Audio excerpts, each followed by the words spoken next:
Working with special effects makeup, I can just say it was very humbling as an actor. I mean, to sit in a makeup chair for 5 to 6 hours, and just one character, which I had the chance of playing, called Dr. Phil. It was very challenging. A lot of patience. I think it really tries an actor's patience, when you have to really go through that process of, special effects, and then you have, fine makeup too, very detailed.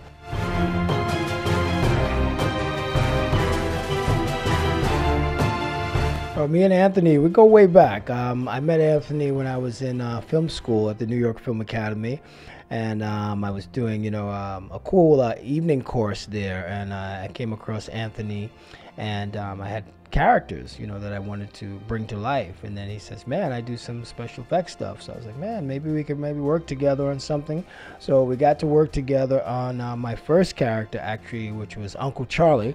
That's the one you see here. He actually did 4 hours of makeup for Uncle Charlie, and it was very detailed makeup. He actually aged me to be like 80 years old, and it was a pretty cool process. It was my first time dealing with special effects makeup as an actor, and it was a really interesting experience. From just the process of the time and detail that it takes for the prosthetics and the aging makeup and different things. He had to age me in that particular sketch, and he made my Uncle Charlie come to life. And Uncle Charlie, for those of you who don't know, is Jewish, married to an Asian wife, smokes cigarettes and drinks decaf coffee. He's a bit of a pervert as well. He talks like this: "Oh, I don't know what you're doing. I don't know. You're a big boy. You need to grow up."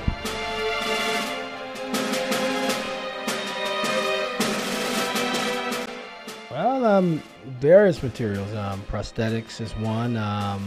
Another thing I learned, stubble, is like something that you put over the face to give the face a little color. So like I said, it was a learning process for me, to learn the different styles of like makeup and how my characters come to life. So me and Anthony, we gelled together. I told him about the Rhyme Impersonator Show, and I told him, I would love to work with him again when I got some funding, So after we did a Kickstarter, 13.5K with 2 successful campaigns, I had the money to actually hire him. I could afford Anthony.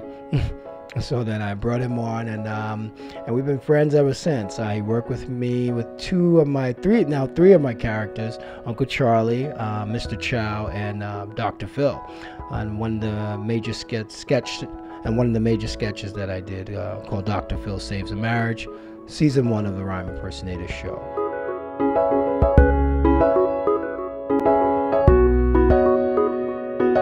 Well, usually I tend to eat before I come on the set. My days are usually like 7 a.m. For this particular character, Dr. Phil, it was a 7 a.m. call, so I was eating probably about 4 a.m., getting any food I can get in, and then getting a lot of liquids, and then being prepped for 7 a.m. And then to sit in the makeup chair, that probably took about like 5 to 6 hours sitting in the chair to start to finish. And then after I was done, then it's time to get on the film set and make the magic happen.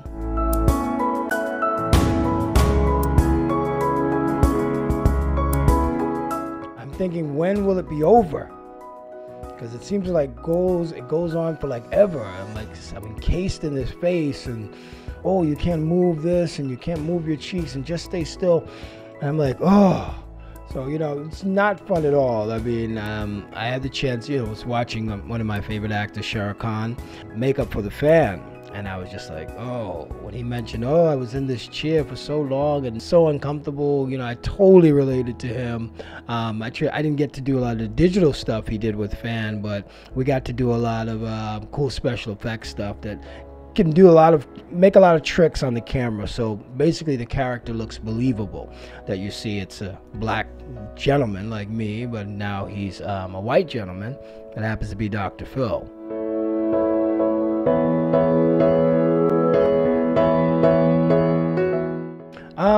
Yeah, acting, I I got to remember I'm in character. I have to remember that I'm encased in a different body, in a different face, basically. So I have to always be conscious of that. You know, sometimes there's touch-ups on the set. If I'm doing a lot more movement and, you know, the makeup people feel I need a touch-up, they'll sit me down and stop the take and then retake it again.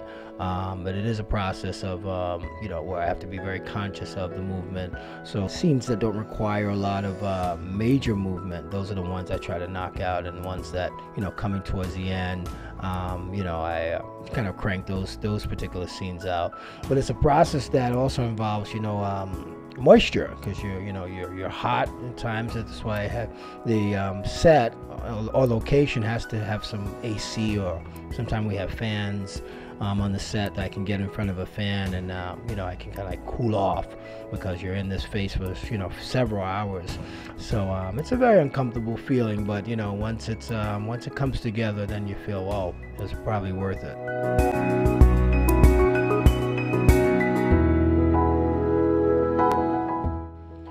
Oh, I always say that I would never do it again, but then I get a character idea, and then I'm back in the chair again.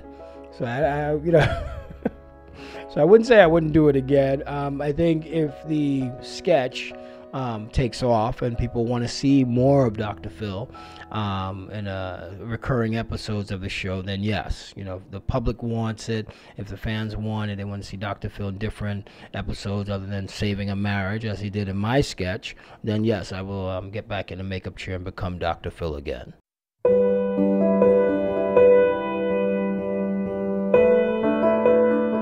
I would just say patience.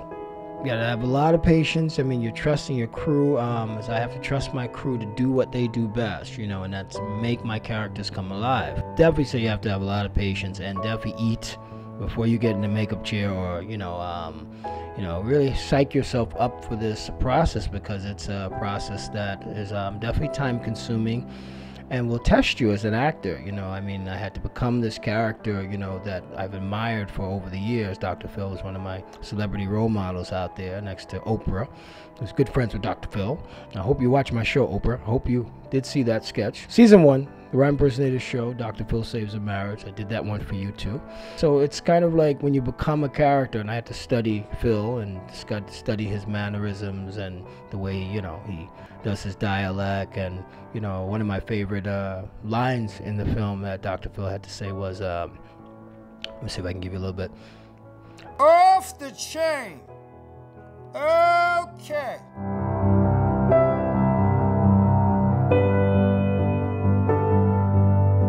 I had the opportunity to work with Renee Strong, another detail makeup artist. She was on the set too, so after Anthony was done with me with the major stuff, she would just come and touch me up and you know, accent the eyebrows and the cheeks, and put a lot more detail on my face. So she was amazing. Renee Strong was great. It was a pleasure working with her. I love to work with her again.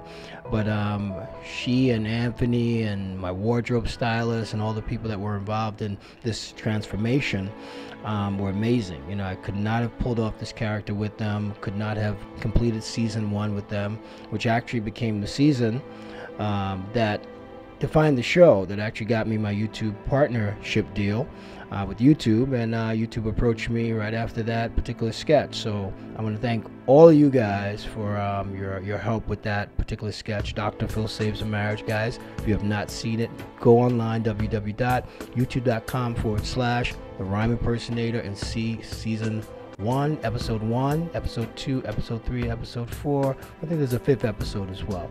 And laugh to your belly boss. America, get ready to laugh, because here comes the Rhyme Impersonator Show. Bring that comedy, originality, and now the whole world will see. The whole world will see. It's the Rhyme Impersonator Show. BK Uptown, can you feel this? The Rhyme Impersonator Show. Queensbridge, boogie down, can you feel this? The Rhyme Impersonator Show. Harlem World, Staten now, can you feel this? The Rhyme Impersonator Show. America, get ready to laugh.